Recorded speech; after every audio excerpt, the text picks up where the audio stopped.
നമസ്കാരം ഡോക്ടർ. ഓണാശംസകൾ. പല പീഡിയാട്രിക് പേഷ്യൻസിൻ്റെയും പേരൻസിനെ ഞാൻ നോക്കിയിട്ടില്ല. വന്ന പേഷ്യൻസ് എന്നോട് അടുത്തുനിന്ന് പരാതി പറഞ്ഞു. അപ്പം ഞാൻ വ്യക്തമായിട്ട് ഇടതുപക്ഷ ചായവുള്ള ആളാണ്. അന്ന് തുടങ്ങുമ്പോഴും പേര് ശാന്തവും തന്നെയായിരുന്നു. പിന്നെ എടുത്തു പറയേണ്ട ഒരു വ്യക്തി പ്രീമിയറിൽ ജോർജ് കുട്ടിയായിരുന്നു. കുട്ടിക്ക് ചെവി വേദനയായിട്ട് 5-8 പേര് കാറും വിളിച്ച് വന്നത്. അപ്പം ഞാനത് അന്നത്തെ പെരുവയ്ക്കും ഇന്നത്തെ പെരുവയ്ക്കും എന്തായാലും ഇപ്പോൾ ഒരു മാറ്റം നോക്കും. ഇതിൽ കൂടുതൽ വികസനം പെരുവയ്ക്ക് വരേണ്ടതായിരുന്നു. കഴിഞ്ഞ മാസം ഇംഗ്ലണ്ടിൽ പോയിരുന്നു.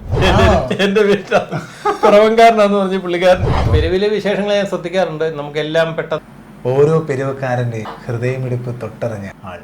ഇദ്ദേഹത്തിൻ്റെ കൈ തൊട്ടാൽ മാറാത്ത വ്യാധികളില്ല, രോഗങ്ങളില്ല. തൊടുപുഴയിൽ ജനിച്ച് പെരുവയിലെത്തി കഴിഞ്ഞ 32 വർഷക്കാലമായി പെരുവക്കാരിൽ ഒരാളായി നമ്മോടൊപ്പം നിൽക്കുന്ന നമ്മുടെ സ്വന്തം സുഭാഷ് ഡോക്ടർ.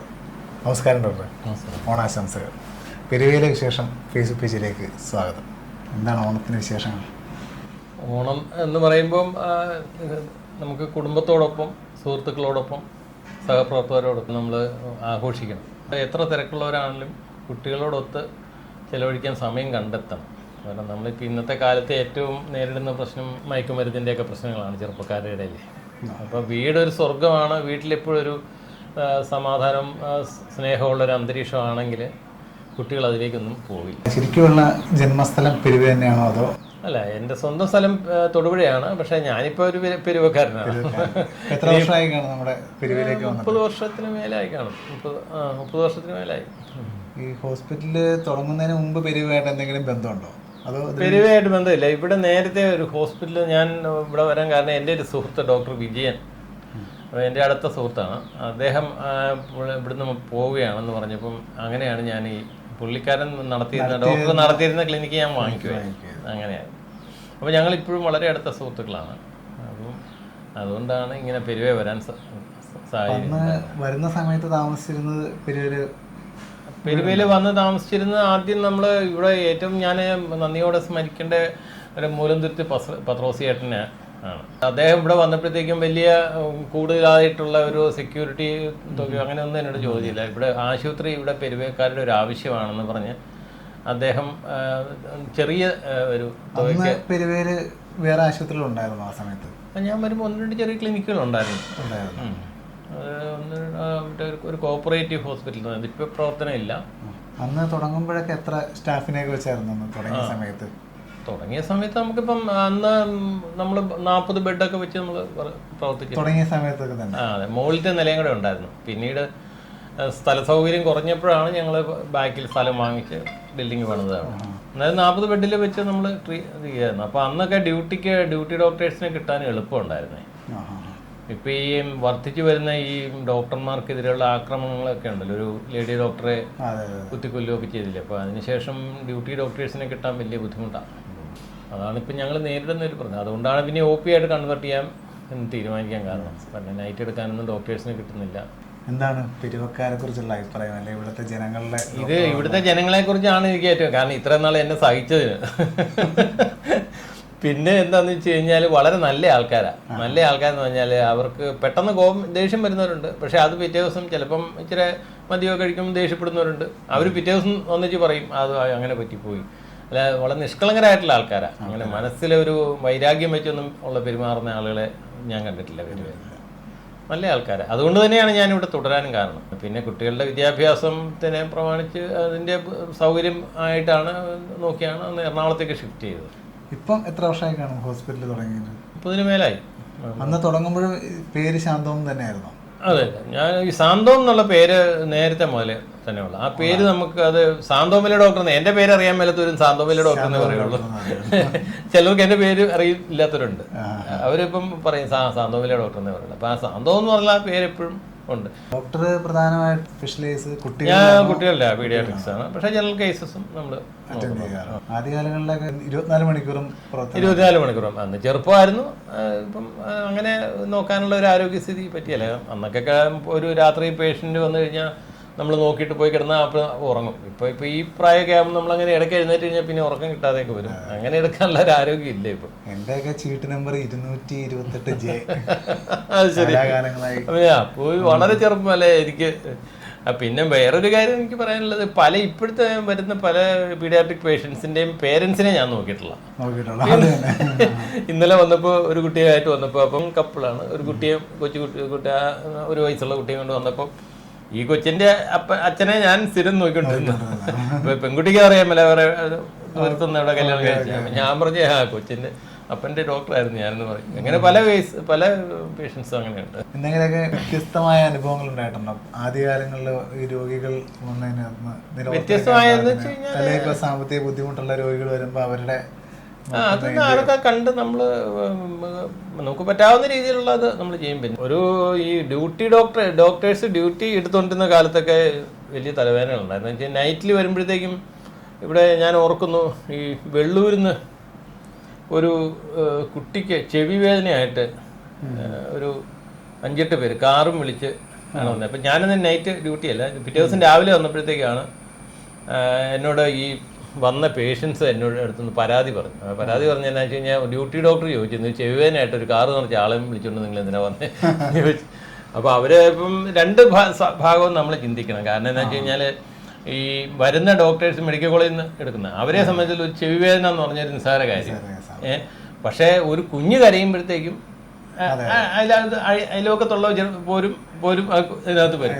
അപ്പോൾ ഡോക്ടർ എന്നോട് പറഞ്ഞു, ഇതെന്താ ഡോക്ടർ, ഒരു കൊച്ചിന് ചെവി വേദന എന്ന് പറഞ്ഞാൽ ഒരു കാറ് നിറച്ച ആൾക്കാരാണ് വരുന്നത്. അപ്പോൾ ഞാൻ പറഞ്ഞ ഡോക്ടർ ചെറുപ്പമാണ്, അത് കുറെ കഴിയുമ്പോൾ ഡോക്ടർക്ക് തന്നെ മനസ്സിലാകും. കുഞ്ഞിന് നമ്മൾ മെഡിക്കൽ കോളേജ് എന്ന് പറഞ്ഞാൽ സീരിയസ് കേസ് മാത്രമേ കാണുള്ളൂ. അപ്പം ഇതെന്ന് പറഞ്ഞു കഴിഞ്ഞാൽ അതിനകത്തൊരു കുറച്ച് കുഞ്ഞിനോടുള്ള സ്നേഹം അതും അതിനകത്ത് റിഫ്ലക്റ്റ് ചെയ്യുന്നുണ്ട്. വീട്ടില് ഇപ്പം ആരൊക്കെയുണ്ട്? വീട്ടിലിപ്പം വൈഫ് ടോക്ച്ച് എഞ്ചിനീയറിംഗ് കോളേജിൽ ആരക്കുന്നുണ്ട്, അവിടുത്തെ പ്രൊഫസറാണ്. കുട്ടികൾ 2 പേരുണ്ട്, 2 പേര് ഇപ്പോൾ വെളിയിലാണ്. മൂത്തയാള് ഇംഗ്ലണ്ടിലെ ഡോക്ടറാണ്, കല്യാണം കഴിച്ച് ഒരു കുട്ടിയുണ്ട്. പിന്നെ രണ്ടാമത്തെ മോള് US-ലാണ്. തൊടുപുഴ ആയിരുന്നല്ലോ ജന്മദേശം. അതിനു മുമ്പ് പെരുവയിലേക്ക് വരാൻ ആവശ്യത്തിനൊക്കെ വരാറ്? പെരുവയിലില്ല, ഈ ഡോക്ടറെ സുഹൃത്തായതുകൊണ്ട് ഹോസ്പിറ്റലിൽ വന്നതിന് ശേഷം ആദ്യമായിട്ട് അത്രേ ഉള്ളൂ. അതുവഴിയൊക്കെ പാസ് ചെയ്തിട്ടുണ്ട്. എന്നാലും തുടക്ക കാലഘട്ടങ്ങളിലൊക്കെ സ്ട്രഗിളിങ് ഉണ്ടായിരുന്നോ പേഷ്യന്റ് വരാനൊക്കെ ആയിട്ട്? അങ്ങനെ ഉണ്ടായിട്ടില്ല. ശരിക്കും പറഞ്ഞാൽ തുടങ്ങിയ ഒരു 3-4 മാസം കൊണ്ട് ഒരുമാതിരി നല്ല ഒരു 5-6 മാസം കൊണ്ട് പേഷ്യൻസ് ആയി. പിന്നെ അത് കുറഞ്ഞിട്ടില്ല. അത് ഏത് വർഷമായിരുന്നു? 1994 ആണ്, 94. പിന്നീട് വേറെ ബ്രാഞ്ചുകൾ ഇടാനൊന്നും അങ്ങനെയൊന്നും അതൊന്നുമില്ല. നമുക്ക് ഇവിടെ വരുന്ന പേഷ്യൻസിനെ തന്നെ നോക്കാൻ സമയം കുറവായിരുന്നു. ഒരു രാവിലെയൊക്കെ നമ്മൾ ഒരു ഇത് കഴിയുമ്പോൾ OP ക്ലോസ് ചെയ്യാം. കാരണം നമ്മളങ്ങനെ തിരക്കിട്ട് നോക്കി വരുന്നവരോട് നമ്മളൊരു നീതി പുലർത്തണമല്ലോ. ഡോക്ടറെ കുറിച്ച് സോഷ്യൽ മീഡിയയിലേക്ക് ഇടയ്ക്ക് ഓരോ ട്രോളല്ല, പെരുവക്കാരുടെ ഹൃദയമിടിപ്പ് തൊട്ടറിഞ്ഞ ഡോക്ടർ എന്നൊക്കെ അത് വരുമ്പോൾ കാണാറുണ്ടോ? ഞാൻ ഇടയ്ക്ക് ശ്രദ്ധിക്കാറുണ്ടായിരുന്നു. ഇപ്പം നമ്മൾ ഒന്നാമതെന്ന് വെച്ചാൽ ഞങ്ങളുടെ ഈ മെഡിക്കൽ ഫീൽഡിൽ ഈ പരസ്യം പാടില്ല എന്നുണ്ട്. നമ്മൾ പരസ്യം അത് ഞങ്ങളുടെ നിയമ സംഹിതയിൽ എഴുതി വെച്ചിരിക്കുന്നതാണ്. ഡോക്ടറുടെ പേരിലോ അല്ലെങ്കിൽ ആശുപത്രിയുടെ പേരിലോ പരസ്യങ്ങൾ കൊടുക്കാറില്ല. പലരും അത് നോക്കാറില്ല. അവിടെ ഞാനിവിടെ അങ്ങനെ വന്നിട്ട് പരസ്യമായിട്ടൊന്നും ഞാൻ കൊടുത്തിട്ടില്ല. ഒരു ബിറ്റ് നോട്ടീസ് പോലും ഞാൻ കൊടുത്തിട്ടില്ല. അത് പാടില്ല എന്നുണ്ട് ഞങ്ങൾക്ക്. ആരോഗ്യരംഗത്തുള്ളവരുടെ പ്രധാന പ്രശ്നം ഈ പല ആഘോഷങ്ങളും അവർക്ക് ആഘോഷിക്കാൻ പറ്റാറില്ല. അങ്ങനെ എന്തെങ്കിലും ആദ്യകാലത്തൊക്കെ അങ്ങനെ വലിയ ഇതുണ്ടായിരുന്നു. അപ്പം ആദ്യകാലത്ത് നമുക്ക് ലീവ് എടുക്കാനുള്ള ഒരു സാഹചര്യം ഇല്ല. അപ്പം കിടക്കുന്ന പേഷ്യൻറ്റോടെല്ലാം ഉത്തരവാദിത്തമുണ്ട്. അപ്പോൾ എങ്ങും അങ്ങനെ ഔട്ടിങ്ങിനൊന്നും പോകാറില്ലായിരുന്നു. കുറേ നാളങ്ങനെ ചെയ്യേണ്ടി വന്നിട്ടുണ്ട്. മാത്രമല്ല അന്ന് ഈ മൊബൈൽ ഫോണൊന്നും ഇല്ലല്ലോ. അപ്പോൾ അന്ന് മെഡിസിൻ എടുക്കാനൊക്കെ ചില കേസിൽ നമ്മൾ എറണാകുളത്തൊക്കെ പോയി മെഡിസിൻ എടുക്കേണ്ടി വരും. അപ്പോൾ അങ്ങനെ പോകുമ്പം നമുക്ക് ഈ ഹോസ്പിറ്റലിലെ വിവരങ്ങൾ വിളിച്ച് ചോദിക്കാൻ പോലും ഈ വഴിയിൽ ഇറങ്ങി STD വിളിച്ച് ചോദിക്കണം. മൊബൈലില്ലായിരുന്നില്ല. മൊബൈലൊക്കെ വന്നാൽ പിന്നെ കുറേ കൂടെ സൗകര്യമുണ്ട്. മറ്റേ ഓരോ പേഷ്യൻ്റെ കാര്യം നമ്മൾ പോയി കഴിഞ്ഞാലും നമ്മളൊക്കെ സീരിയസ് ആയിട്ടുള്ളൊരു പേഷ്യൻ്റ് ഉണ്ടെങ്കിൽ ആ പേഷ്യൻറ്റിനെ കുറിച്ചായിരിക്കും നമ്മുടെ മനസ്സിലുള്ളത്. അപ്പം എന്തായി എന്നൊക്കെയുള്ള ചോദിക്കണമെങ്കിൽ നമ്മൾ STD വിളിച്ച് ചോദിക്കണം. ഇത്രയും വർഷം ഈ പെരുവയിൽ താമസിച്ചിട്ട് ഒരു അറ്റാച്ച്മെന്റ് തോന്നിയ ആൾക്കാരായിരിക്കും, അല്ലെങ്കിൽ ഇപ്പോഴും ഒരു സൗഹൃദം നിലനിർത്തുന്ന? അത് എല്ലാവരോടും സൗഹൃദം തന്നെ. സൗഹൃദം എല്ലാവരോടും തന്നെ, കച്ചവടക്കാരോടും എല്ലാവരോടും. പെരുവയിൽ എല്ലാവരും അങ്ങനെ എടുത്തു പറയാൻ ഓരോരുത്തരെ എടുത്തു പറഞ്ഞാൽ മറ്റു ഇതല്ല. എല്ലാവരോടും നല്ല സൗഹൃദം. പിന്നെ എടുത്തു പറയേണ്ട ഒരു വ്യക്തി പ്രീമിയറിൽ ജോർജ് കുട്ടിയായിരുന്നു. അദ്ദേഹം മരിച്ചുപോയി. ജോർജ് കുട്ടിയായിട്ട് വളരെ ജോർജ് കുട്ടി ആദ്യകാലത്തൊക്കെ ഒരുപാട് മെഡിസിനൊക്കെ വരുത്തി തരാനും പല കാര്യത്തിനും ഹെൽപ്പ് ഉണ്ടായിരുന്നു. പിന്നെ ഇപ്പോഴത്തെ എല്ലാ മെഡിക്കൽ സ്റ്റോറുകാരുമായിട്ടും നല്ല സൗഹൃദം. ഷിബു, സെൻറ്റ് മേരീസ്, നീതി, ഇപ്പം അങ്ങനെ എല്ലാവരുമായിട്ടും നല്ല സൗഹൃദങ്ങളാണ്. അന്നത്തെ പെരുവയ്ക്കും ഇന്നത്തെ പെരുവയ്ക്കും എന്തായാലും ഇപ്പോൾ ഒരു മാറ്റം നോക്കുമ്പോൾ പ്രധാനപ്പെട്ട ഇത് തോന്നുന്നു ഈ മദ്യവും മയക്കുമരുന്നിൻ്റെ ഉപയോഗം കൊണ്ടുള്ള പ്രശ്നങ്ങൾ കുറേ വന്നിട്ടുണ്ട്. പിന്നെ ഉള്ളത് ഈ ബംഗാളി തൊഴിലാളികൾ ഒരുപാട് പേര് വന്നു. അവർ ഹോസ്പിറ്റലിൽ വരാറുണ്ടോ? അതുകൊണ്ട് അവർ വരാറുണ്ട്. അതിൽ നല്ല ആൾക്കാർ ഇഷ്ടം പോലെ ഉണ്ട്, പക്ഷെ കുഴപ്പക്കാരുണ്ട്. അതാണ് ഒരു മാറ്റം എന്ന് പറയാൻ എനിക്ക് തോന്നി. വികസനപരമായിട്ട് നോക്കുവാണെങ്കിൽ വികസനപരം എന്ന് പറഞ്ഞാൽ ശരിക്കും പറഞ്ഞാൽ ഇതിൽ കൂടുതൽ വികസനം പെരുവിക്ക് വരേണ്ടതായിരുന്നു. അന്ന് ഉള്ള സ്റ്റാഫ് ആരെങ്കിലും ഇപ്പോഴും ഉണ്ട്? എന്റെ കൂടെ വർക്ക് ചെയ്യുന്ന സ്റ്റാഫ് എല്ലാം വർഷങ്ങളായിട്ട് പലരും കല്യാണത്തിന് മുമ്പ് എന്റെ കൂടെ വന്നിട്ട് കല്യാണം കഴിഞ്ഞിപ്പോ അവരുടെ പിള്ളേര് ഇപ്പൊ മുതിർന്ന കുട്ടികളായി. പ്രധാനമായിട്ടും വരുന്ന രോഗികളോട് വളരെ സൗമ്യമായിട്ട് പെരുമാറണം. അതാണ് ഏറ്റവും പ്രധാനം. ഒരു രോഗികൾ ബുദ്ധിമുട്ടുമായിട്ട് വരുമ്പോൾ നമ്മളെ ഭാഗത്തുനിന്നൊരു വഴക്കും ദേഷ്യവും ഒക്കെ വന്ന് അവർക്ക് പിന്നെ മനസ്സിനൊരു വിഷമം ഉണ്ടാക്കരുത്. ചികിത്സിക്കാൻ ബുദ്ധിമുട്ടായ സൗകര്യങ്ങൾ കുറവ് ആണല്ലോ. അപ്പം അങ്ങനെയുള്ള കേസസ് നേരത്തെ അറിഞ്ഞ് മനസ്സിലാക്കി അവരോട് പറഞ്ഞ് ഒക്കെ ചെല്ലുമ്പോഴത്തേക്കും ആരെങ്കിലും വന്ന് ഡോക്ടറെ എന്നെ ചികിത്സിച്ചിട്ടുണ്ടെന്നൊക്കെ പറഞ്ഞ് വന്ന് സംസാരിക്കാറുണ്ടോ? ഓർമ്മയുണ്ടോ? അങ്ങനെ ഓർക്കാറുണ്ടോ ഈ വന്ന ആൾക്കാരെ? ഉണ്ടോ? എനിക്ക് ഓർമ്മയുണ്ട്. ഇപ്പം ഒരു ഉദാഹരണം പറയുകയാണെങ്കിൽ ഞാൻ കഴിഞ്ഞ മാസം ഇംഗ്ലണ്ടിൽ പോയിരുന്നു. അപ്പോൾ ഇംഗ്ലണ്ട് മോളുടെ അടുത്ത് പോയതാണ് ഞങ്ങൾ. അപ്പോൾ അവിടെ സ്പെൻഡ് ചെയ്തിട്ട് അവിടെ ഒരു മലയാളിയല്ല, ഒരു ഏഷ്യൻ സ്റ്റോറാണ്. അപ്പോൾ ഏഷ്യൻ സ്റ്റോറിൽ ഞാൻ വെറുതെ സാധനം കപ്പയും നമുക്ക് ഈ നാടൻ വെള്ള കപ്പയും മീനും ഒക്കെ എല്ലാം കിട്ടും അവിടെ. അപ്പോൾ അവിടെ വാങ്ങിക്കാൻ അവിടെ ചെന്നപ്പോൾ അവിടെ ഉണ്ട് എന്റെ വീട്ടിൽ പുറവൻകാരനാന്ന് പറഞ്ഞ പുള്ളിക്കാരൻ.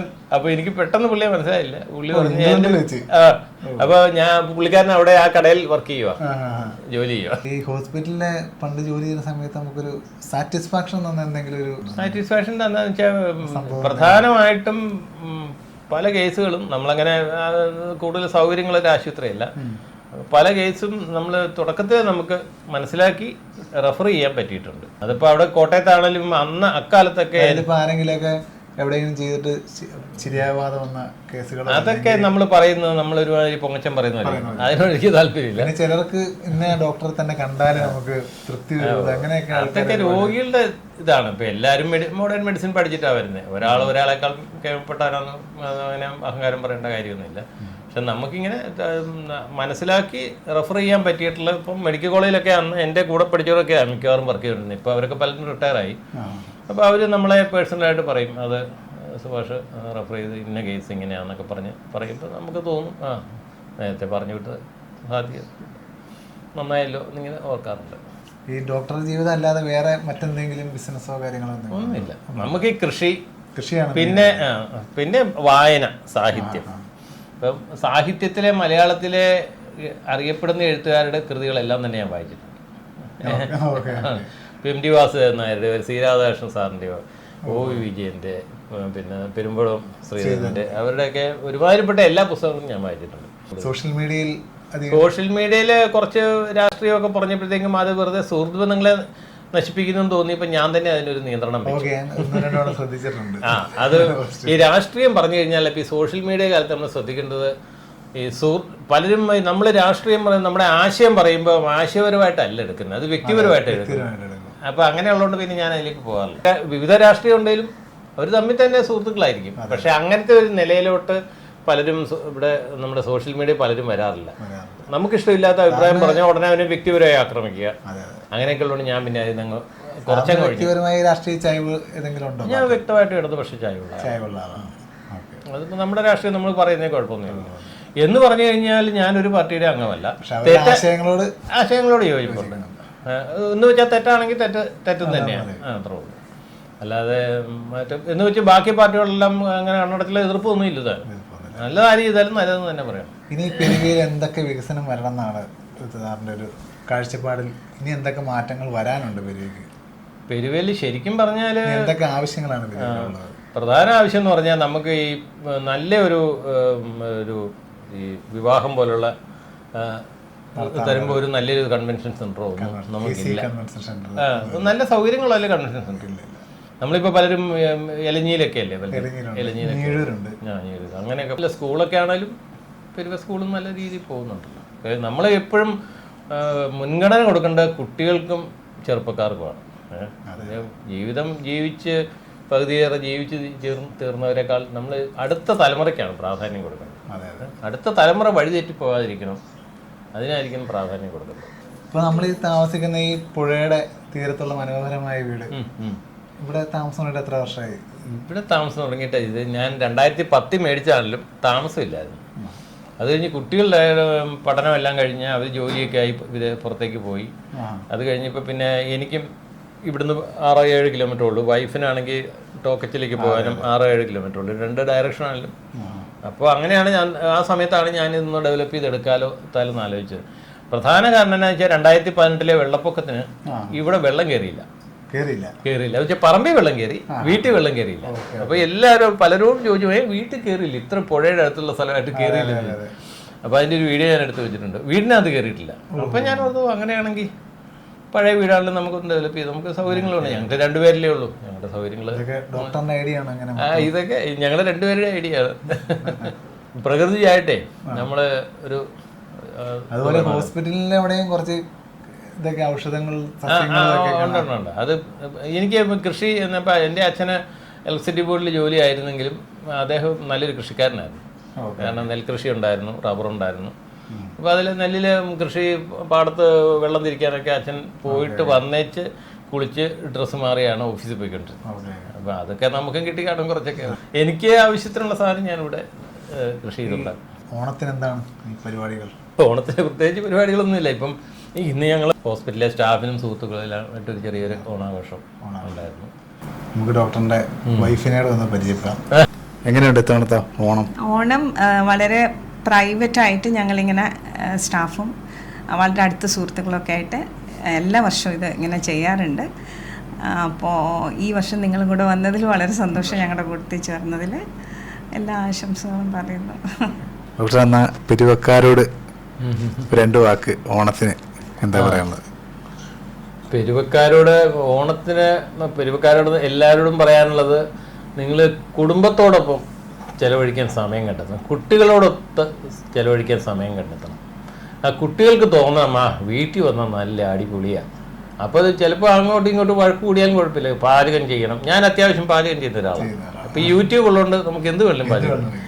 അപ്പം നിങ്ങൾ വീട്ടിൽ പിള്ളേർ കൂടുതൽ സമയം സ്പെൻഡ് ചെയ്യാൻ നിങ്ങളതിന് പിള്ളേർക്ക് അങ്ങനെ തോന്നണം, വീട്ടിൽ നിന്നാൽ നല്ല രസമാണ് എന്ന് തോന്നണം. അതിന് സമയം കണ്ടെത്തണം. എത്ര തിരക്കുള്ളവരാണ്, അതാണ് എനിക്ക് പറയാനുള്ളത്. ഓണം മാത്രമല്ല, എല്ലാ ദിവസവും അങ്ങനെ തന്നെ ആയിരിക്കണം. ഏതായാലും ഒരുപാട് സന്തോഷം. കാരണം പെരുവയിലെ വിശേഷം എന്ന ഫേസ്ബുക്ക് പേജിൻ്റെ വലിയൊരു ആഗ്രഹമായിരുന്നു സുഭാഷ് ഡോക്ടറിനെ പെരുവക്കാരുടെ മുമ്പിലൊന്ന് ഡോക്ടറിൻ്റെ വിശേഷങ്ങൾ നമ്മളെല്ലാവരും ഇങ്ങനെ ഹോസ്പിറ്റലിൽ പോയി കണ്ടതല്ലാതെ എന്തൊക്കെയാണ് ഡോക്ടറിന്റെ പിന്നാമ്പുറത്തുള്ള അല്ലെങ്കിൽ പേഴ്സണൽ ലൈഫിനെ കുറിച്ച് നമ്മൾ ഇതുവരെ ആരും അറിഞ്ഞിട്ടില്ല. പെരുവിലെ വിശേഷങ്ങൾ ഞാൻ ശ്രദ്ധിക്കാറുണ്ട്. നമുക്കെല്ലാം പെട്ടെന്ന് എല്ലാ കാര്യങ്ങളും ഇപ്പൊ റോഡിന്റെ അവസ്ഥയും എല്ലാം ആളുകളുടെ അധികാരികളുടെ മുമ്പിൽ കൊണ്ടുവരാനും ഒക്കെ പെരുവിലെ വിശേഷങ്ങൾ കൊണ്ട് സാധിച്ചിട്ടുണ്ട്. ഞാൻ ശ്രദ്ധിക്കാറുണ്ട്. ഒരുപാട് സന്തോഷം. ഹാപ്പി ഓണം.